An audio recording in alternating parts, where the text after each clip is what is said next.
the Colorado Rock Art Association's web lecture tonight. This is Ann Robinson.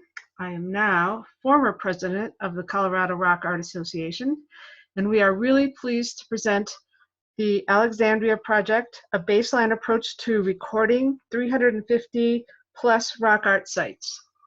Before we get started though, I just thought I'd explain that there is now a new president of the Colorado Rock Art Association. Teresa Whedon will be the president going forward. As many of you know, I am leaving to join the Peace Corps in Madagascar this fall. So Teresa Whedon will be the new president. Thank you to everyone who participated in our voting.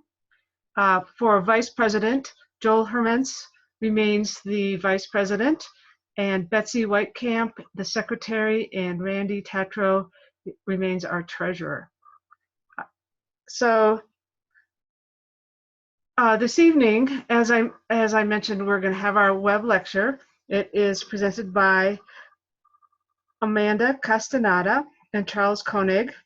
Amanda, first of all, a lot of us went on, or a group of us went on a great week-long field trip to Texas and saw a lot of the great Pecos River area rock art sites, and it really is a lot of amazing rock art, and that's where Amanda and Charles work on their project. Amanda is the assistant project archaeologist for the Shumla Archaeological Research Center and Education Center.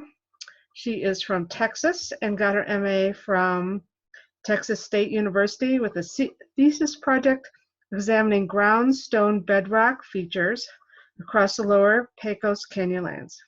She's been working in the Lower Pecos since 2009 and specializes in rock art recording and iconographic analysis. Charles Koenig is the project archaeologist for Shumla. He is a Texas transplant from Silverthorne, Colorado, and also received an MA from Texas State University. Charles's thesis project focused on distribution of burned rock art middens across the landscape. He led excavations in Eagle Nest Canyon for the Ancient Southwest Texas project from 2014 to 17. Together, Amanda and Charles manage and lead the Alexandria Project at Shumla. So while we are during this lecture, we have everyone's microphone changed to mute. This is because if you have a lecture and everyone has their mute on, suddenly everyone moving their chair or sneezing becomes a disruption to the web lecture. So for right now, everyone is on mute except for obviously our presenters.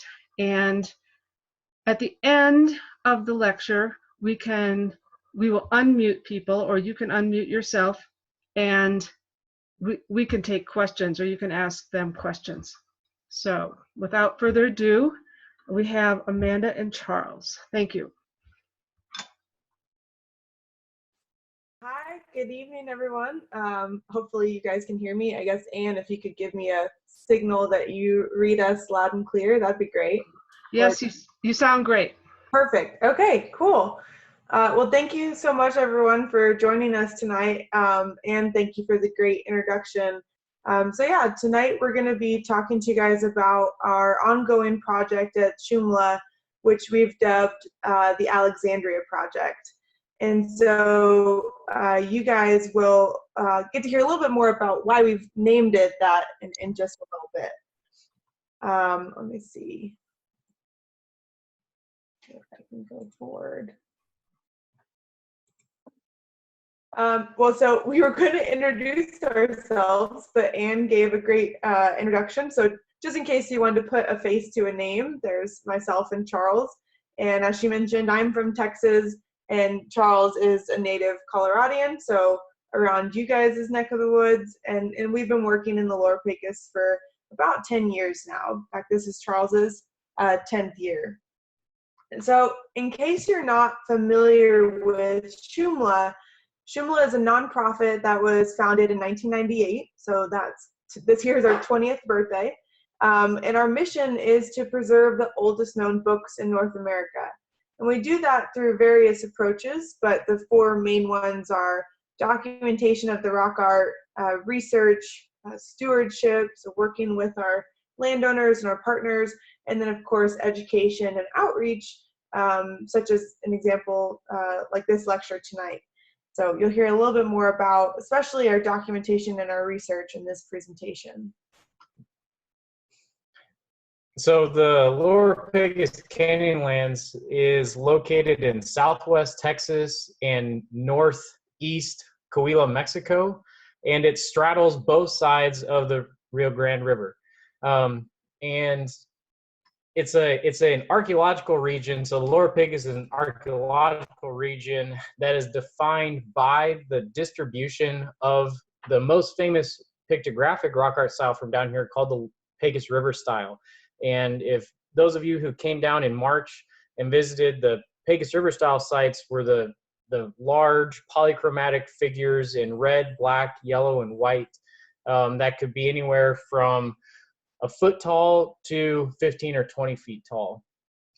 Yeah, and y'all notice, I think my pointer should show up, the region is really kind of centered on where a bunch of rivers come together, especially the Pecos River and the Rio Grande, and then it extends out to the Devil's River, and of course it's limestone country, so there's springs, there's underwater cave systems, really all throughout this region. But it's also unique because you notice it's kind of labeled here in white. This is also the area where three kind of botanical regions come together. So you have the Edwards Plateau, what a lot of people know as the Texas Hill Country. You have oaks, you have junipers, you have your own kind of set of food resources. You have what's called the Tamaulipan thorn shrub. South Texas is known for being extremely shrubby. There's lots of and thorny. And then of course the Chihuahuan Desert comes in from the southwest, and that's where you get a lot of the desert adapted plants. And so really for prehistoric people in this region, it was kind of this sort of bountiful oasis, probably not all the time, but you had a lot of water in the area and a lot of different food resources coming together in one region. So from the time Shumla was founded in 1998 up until this most recent year, the focus was on documenting individual sites. And we've developed a very intensive method to go out and split apart every single individual figure at a given site into anthropomorph, zoomorphs, and enigmatic figures, which are neither anthropomorph nor zoomorph, and includes things like geometrics and handprint motifs. The problem with that is for a lot of the very complex sites, so the White Shaman panel, which is the low image on this slide, that site took over almost 20 years for Carolyn Boyd, the former research director at Shumla, to produce the White Shaman mural book. So when it takes 8 weeks to 20 years to intend document, take dozens of photographs, do illustrations, do stratigraphic analyses, if we have over 300 sites that we're trying to record just in the Texas side of Lower Pecos Canyonlands, Shumla could not do as detailed of documentation as we have been doing. So we had to kind of change our approach. So we came up with the Alexandria Project. And so the goal of the Alexandria Project, so we temporarily put on hold our intensive documentation of a single site and focused on documenting all 350 known sites in known rock art sites in Val Verde County in 3 to 4 years. And the reason we call it the Alexandria Project is, like the Library of Alexandria that burned in Egypt, we consider each one of the rock art murals to be a pictorial narrative or a book. And those murals have information about the hunter-gatherers that lived here thousands of years ago. So what we want to do is we want to preserve those books before they're destroyed. And in terms of books, we like to be pictorial manuscripts or visual texts, very similar to the Aztec and Mayan codices from Mesoamerica. So even though the rock art sites here, they're on shelter walls and caves walls, they contain pictorial narratives and the stories and the cosmologies of the hunter-gatherers that lived here, and we want to preserve them for future generations before they're lost. Some of our goals for the Alexandria Project, I think we got 4 listed here. The first main one is, as Charles said, so our main goal is to catalog and complete what we're calling baseline documentation of all the known and encountered by us rock art sites in the Lower Pecos. And currently that number is at about 350. Since this first, I guess we're about 10 months into the project, we've encountered 4 more new rock art sites that had not previously been recorded. So as we come across those as well, we're also documenting those. Our second goal is to digitally preserve these rock art sites, and not just to preserve them for archaeologists, but also for the landowners, the land managers, the site stewards, the general public. We're making really high resolution data sets that rely a lot on photography. We know all of these sites are going to eventually go away, and so we'd like to be able to create records, digital records of them, so that we could, in essence, recreate them one day if and when the sites disappear, and be able to share that with really whoever would like to see it. The third goal is, as we're going to the sites today, one of the main things we're looking to do is to kind of look at the rock art and determine what is the research potential at this site. And then a companion to that is, okay, what is the threatened status of the rock art? Is it in great threat to human impacts? Is there a lot of graffiti, active visitation going on? I know the West has a lot of problems with that because a lot of sites are on public property. Or is it natural causes that are threatening the rock art? Is it really low in the canyon where you receive flooding activities quite a bit? Is it in full sun? And we're trying to kind of balance those 2 things. So what's the research potential, and then also what's the threatened status of these sites? And that's going to help us prioritize our future documentation efforts. So if we know that there's a site that is just totally amazing and it's really highly threatened, then we want to go back as soon as we can and do that intensive documentation that we talked about in the beginning of the presentation before that record is lost. And then our fourth one, of course, is scholarly in essence. We want to collect data that can be used to inform research and scholarship for years to come. Getting access to these sites is not always an easy task, and so when we go there, we want to make sure that we're collecting data that can be used to kind of fuel studies for many, many years to come. And so we'll talk a little bit more about that as we get into our methods. We've got really an amazing team that is on this journey with us. So this top photo on the left is Jessica Lee. She's the Shumla Executive Director. In the middle, Dr. Carolyn Boyd, which I know y'all heard a webinar from her earlier this year. And she's transitioned into a research fellow at Texas State University. She's the Shumla Endowed Research Professor. So she's soon going to be able to take on students to fuel even more research going on out here. And then on the far right is Dr. Karen Steelman. She is our kind of chemistry liaison. She's our research director at Shumla, and she works with radiocarbon dating rock art. And then, of course, down below, we've got myself and Charles and Karen, and then our 2 other archaeologists, Vicki and Jared Roberts. And they're our #1 companions on a day-to-day basis. Usually it's the 4 of us going out and recording these sites all across the region. And we've really got our work cut out for us. This is a map showing all the known rock art sites in Val Verde County. So all of those orange dots, 350 plus, is a rock art site. One thing you'll notice is that they're pretty restricted to the major waterways. And so that's not necessarily a true record or a representation of where the sites are located, but rather it's showing where areas have been surveyed.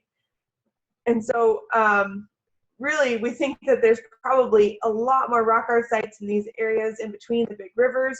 These areas just haven't been surveyed archaeologically, so sites are not reported there. And this doesn't even take into consideration what is south in Mexico. We know the rock art style extends about 50 miles south into the Burros Mountains. Charles likes to say that he thinks, but this is maybe representing about 10% of the rock art that probably exists in Valverde County and the surrounding areas. So we're really just looking at a small kind of glimpse of what actually exists.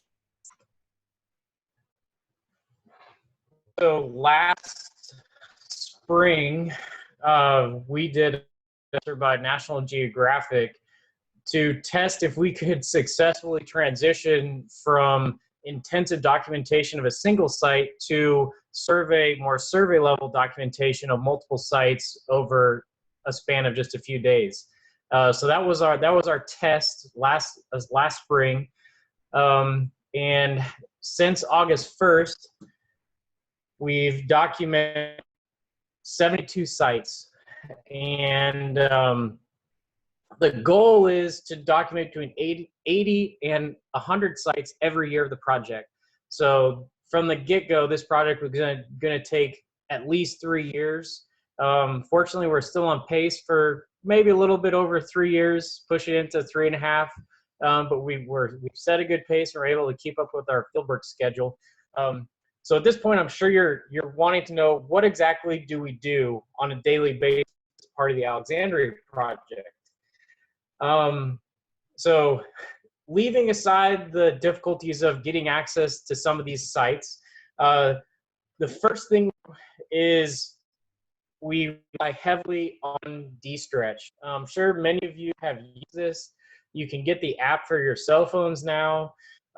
This has totally revolutionized our ability to identify different rock art figures in the field. So as soon as we get to a site, we all set our packs down, we get out our cell phones, and we start going around the site, looking where the pigment is, photographing it, running it through D-Stretch, trying to figure out what is actually preserved at the site. From there, once we get an idea of, okay, what rock art is present, we transition to our next level of documentation, which focuses around using high-resolution photographic methods to document the pictographs. And we use two main techniques for that. One is structure from motion photogrammetry, and the other is gigapanoramic image production. So we'll start off with structure from motion. And if you haven't heard about this, what SFM for short, what it does is it takes a series of two-dimensional photographs that overlap with one another, and you take these photographs as you walk across the site. So if you look at the blue rectangles in the image on the right, those are all photograph locations, and you see they're kind of in arcs, and then it moves over and there's another arc. So the photographer was moving across the rock art panel and taking literally hundreds of photos. And we put those photos into a specialized software. Specifically, we use Adosoft PhotoScan, and the software stitches all the photos together and generates a 3D surface. So we're doing this with almost all of the rock art sites that we've been to, and we've been putting these on our SketchFab page for anyone to view, if the landowners have given us permission to post them publicly. So this is just an example of a 3D model from a rock art site along the Devil's River called High Country Shelter.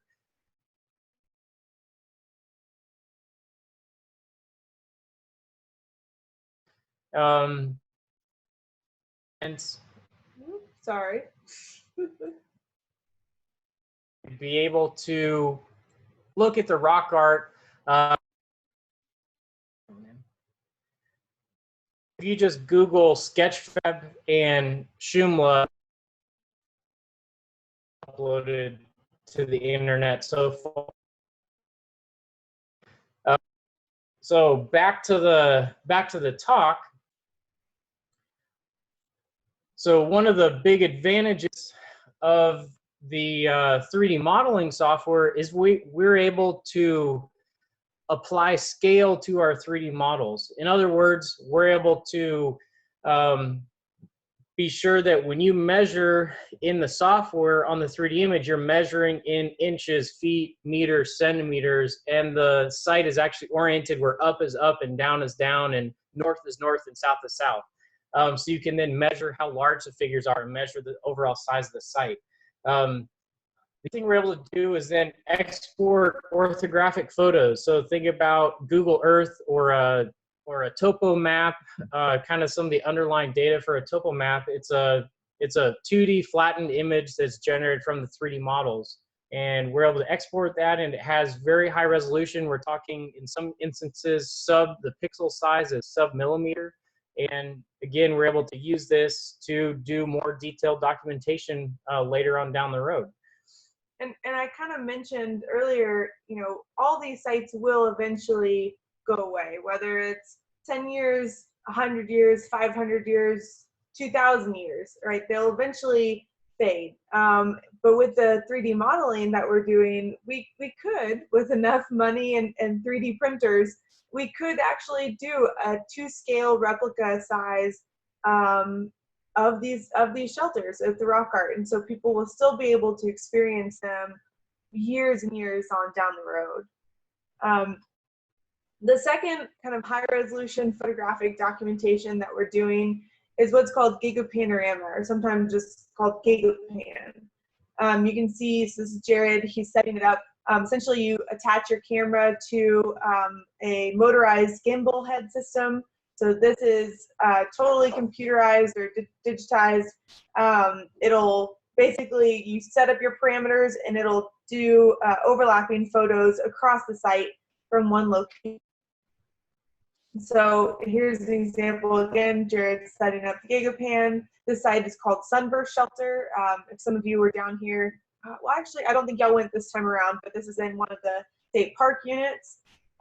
Some of these images get ginormous, really, really big. So server size is definitely, we're always looking at how much room we have on our servers because we're collecting this sort of data for almost every site. You know, it depends on the level of the site, but we're using quite a bit of space. But the space comes from the really high, or the really large files come from the really high resolution. So we're going to and look at this GigaPan a little bit closer. This shows, this is all zooming in on the GigaPan. It's going to zoom this in from one here, and it's going to zoom in through its little wrist. And these separate photos, these are all just zooming in on the GigaPan itself. And so this is really, really high resolution. So again, for future researchers who are using these resources, if we say that there is a feline figure and it has claws and teeth and a tail, no matter how big or small it is, they're going to be able to zoom in on those images, find it, isolate it, and then conduct their research based on the photographs in case the site is no longer accessible. And just like we have our 3D models up on the web, we also have our GigaPans up on the web, which is gigapan.com. And we can send this information out later as well. So here's that sunburst. Again, so these are flat images. It's not 3D. It's got the really, really high resolution. So you, your own home, your own pleasure of viewing, can go in, look at these rock art sites in really, really great detail, which is an awesome experience to be able to do. Pull back. So obviously the photographic documentation is a really huge part of what we do, but the other half of our documentation, our baseline documentation, is our forms and the narrative and the kind of more qualitative data that we collect.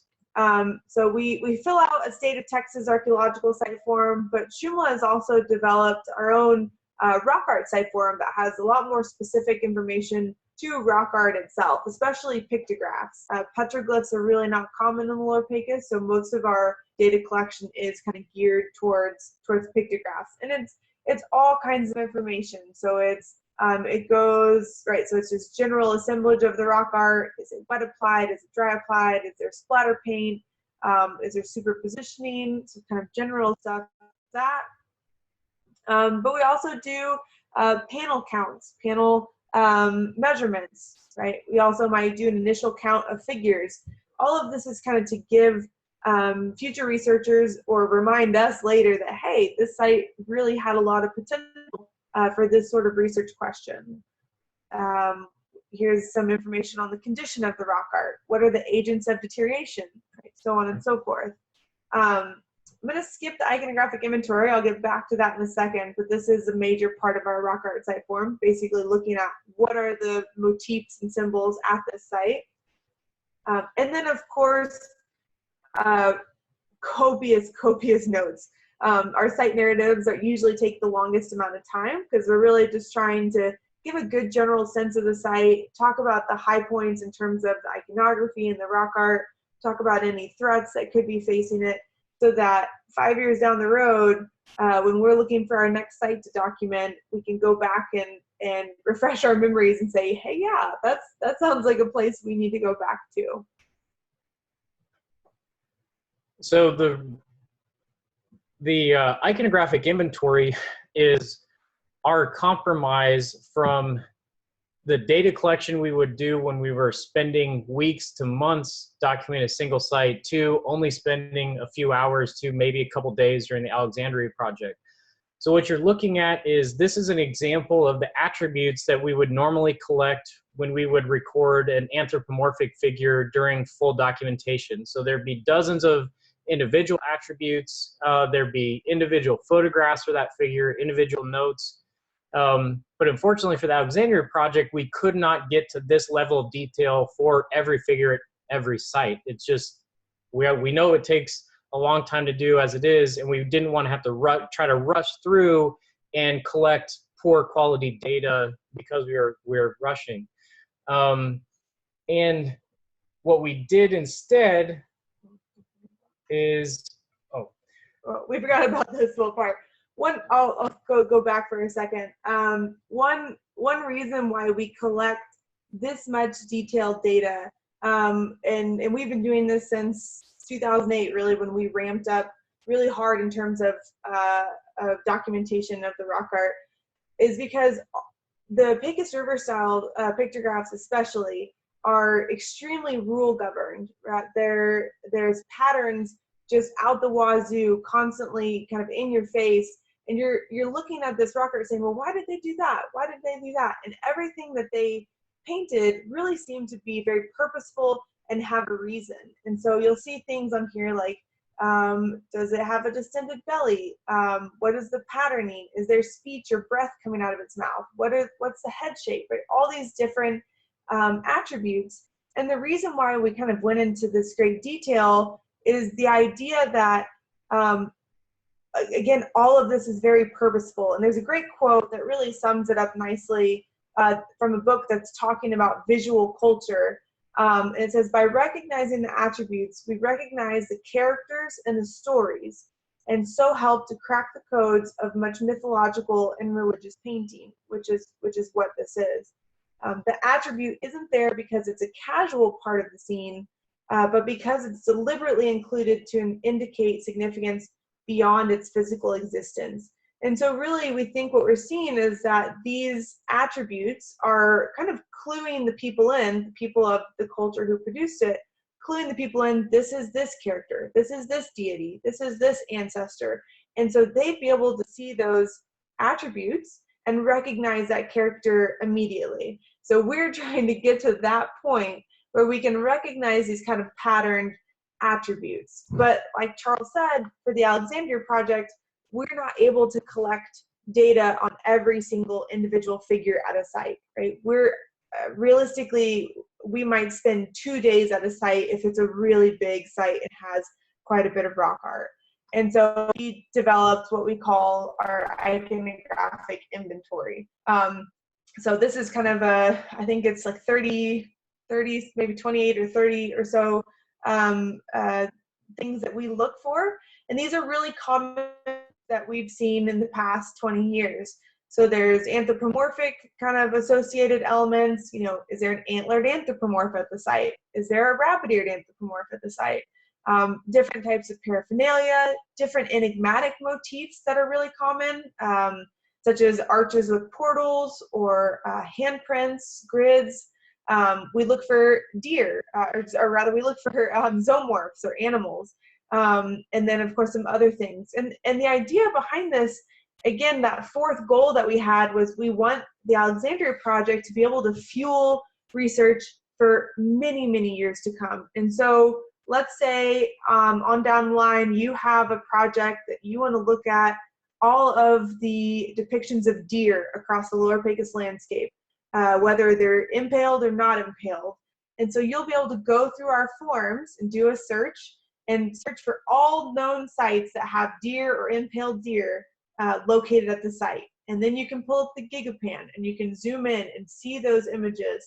So all of this is really kind of done in mind, with our future selves in mind and other future researchers in mind for projects that we would like to pursue. Because without something like this, if all you had were the GigaPans and 3D models, you would never find any of the figures or attributes you're looking for. You just have 350 images and you'd have to look through every single one of them to find a deer.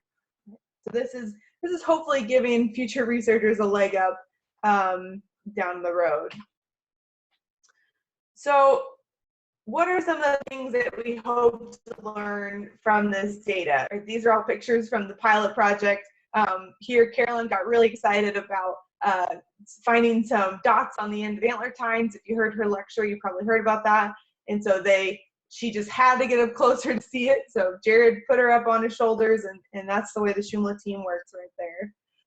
But there are, in terms of what do we want to learn, there's infinite research questions that could be asked or answered or provided data for by the Alexandria Project. But there's 6 kind of main ones that we have in the back of our minds. The first one are their patterns in rock art site locations. That one's going to be a little bit tough to get at. As I mentioned, there's a survey bias across the region, but by getting to these sites, we're definitely starting and answering that question. Are there patterns not only in just the rock art site locations, but on the rock art styles or certain motifs, right? Are those patterned across the landscape? There's a couple well-known motifs, such as the Otherworld Journey motif, Peyotism motifs. You know, what do those look like across the region? Are they always executed the same way? Are there different symbols in different contexts? And then number 4, are there sub-styles within the Pecos River style? This is something that we are actually actively kind of exploring, because we've been to 72 sites now, and I would say probably 3 out of every 5 sites we go to, we see something that really makes us kind of stop and scratch our heads and say, that's weird. That's really not what we're used to seeing within the Pecos River style. So I think this question, number 4, is definitely going to be a major one that we explore. Research question number 5, it's really more of a research statement, I guess. Red linear style is another well-known style in the region, and but we only have a few number of sites that have the red linear style, so we'd like to find more of that and do some more in-depth research. And then, of course, are there any currently unknown rock art styles? And I think we're going to find the answer to that is yes, because we're already, like I said, seeing stuff that really just doesn't seem to fit into any of our currently described or defined boxes of rock art. So as we're going through the project, we're able to do some preliminary analyses or initial analyses as we're going. So one of these is actually with handprints.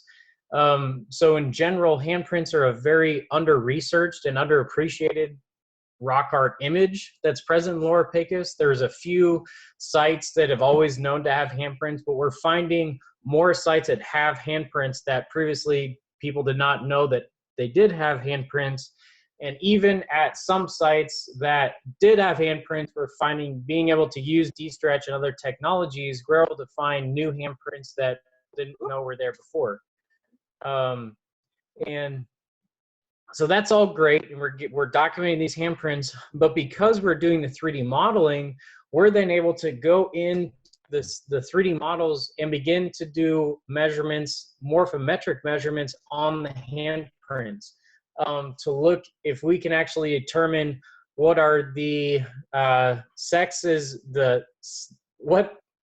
were the individuals who put the handprints male and female, were they adults, were they children, and begin to look at some of the demographics of the people who are actually producing at least this specific type of rock art throughout the region. So we're really excited to begin that research. There's another kind of continuing analyses is when we see figures that we know we have seen in other sites. So the best one that we like to always come back to is antlered anthropomorphs. So these are going to be Pecos River style figures that have deer antler rack headdresses. So this one is from Fate Bell Rock Shelter in Seminole Canyon. Very intricate, elaborate figure with wings, and the antlers are at the top of its head there. There's another figure from Fate Bell Shelter, has antlers and has wings and arms up over its shoulders. So these are the arms here. They kind of stick up just like that. And we knew about this figure that also has antlers, and it has arms that stick up over its shoulders, and it has wings. But those were the only 3 examples we knew about. So recently we found another figure .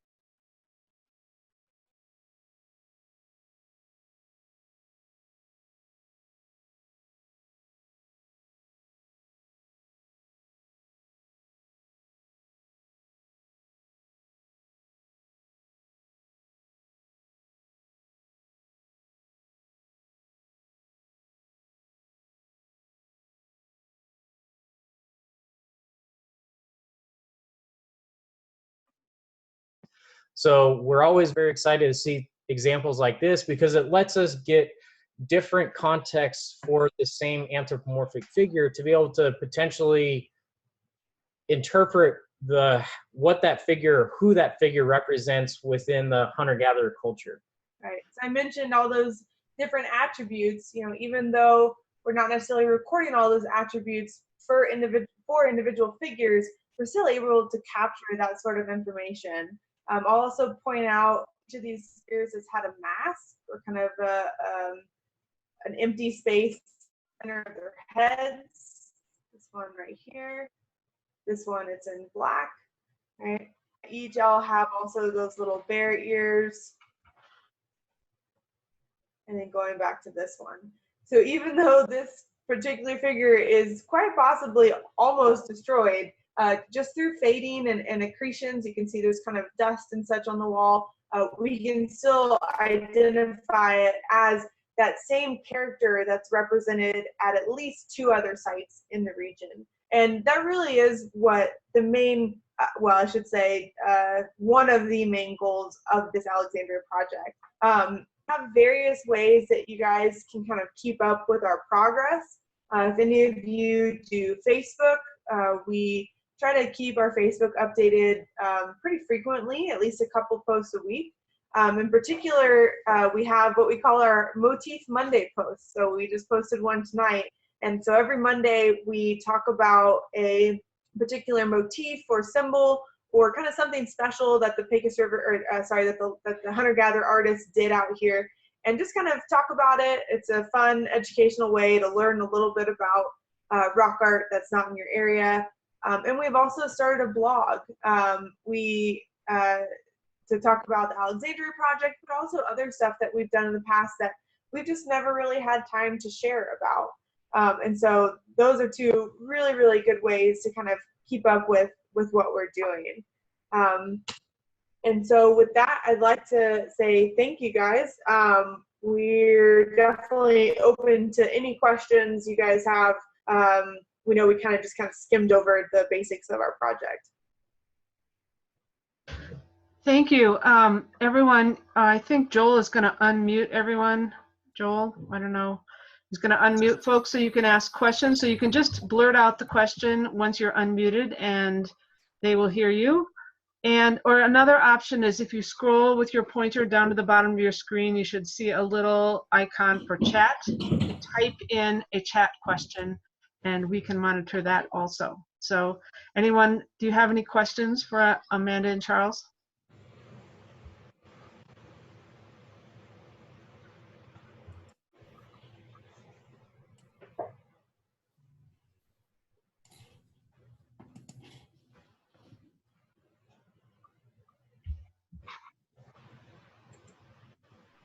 I'll just throw something else out there. Our Karen Steelman, our research director, will be coming up to Grand Junction for the Aurora meeting next.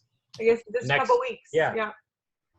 So I think she's going to be presenting on radiocarbon dating of rock art in the Guadalupe Mountains of West Texas and Eastern New Mexico.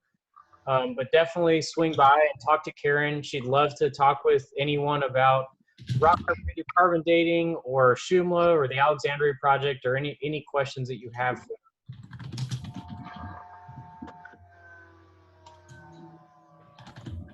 Okay, does anyone have any questions? Looks like, oh. Sure, I've got a question. Go ahead. Now that everything's up online and the public can see it, have you thought about using, I don't know what the right term is, but crowdsourcing type of technique so that people out, the public, can help you do measurements and assessments? That's a fantastic question. Yeah, so kind of citizen science activity. Right. Yeah, that's so I think that we would love to get to that point. I mean, that's sort of a best case scenario. And I think as we near the end of this project and we have this really massive data set amounts, we really need to look into doing something like that, because I think there are a lot of people out there who would love to get their hands dirty, so to speak, by doing, kind of detailed analyses of these images. The most difficult part for us is that a lot of sites are on private property. Texas is very different than Colorado, and the vast majority of the land out here is privately owned. That said, so we have to kind of work with the landowners and say, are you okay with this being public? And when we make the 3D models and the GigaPans public, it has no locational information whatsoever. It's just in space. And so a lot of our landowners are really gracious and they say, yeah, go on, share it with the public. So it might be a slightly reduced data set when we get to that point, depending on if landowners want to allow their sites online or not. But I think that would be I think that's a fantastic idea, basically. Are you?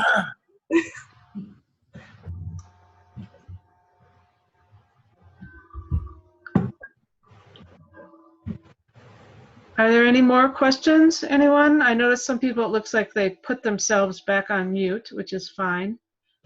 Just remember to unmute if you ask a question.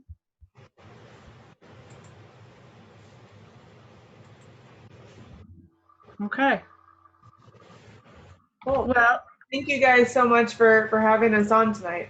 Yes, well, thank you, Amanda and Charles, for sharing this with us. And I hope, hopefully we'll be able to, I don't know if you're going to organize another trip down here next year. It'd be great to get the chance to visit with everyone again. We really enjoyed getting to meet everyone and walking around some of the sites, and then again, getting to talk with you about our project tonight. Great. Yeah, it was a great experience for those of us who made it last year, or this spring, I mean. Yeah. Okay. Well, thank you everyone for attending, and thank you, Amanda and Charles, for presenting with us. Yeah. And this will be the last web lecture until sometime in the fall. We're going to take the summer off. Well, have a great time in Madagascar, Anne. Thank you. Bye-bye. Bye. Thank you. Good night. Good night. Good night.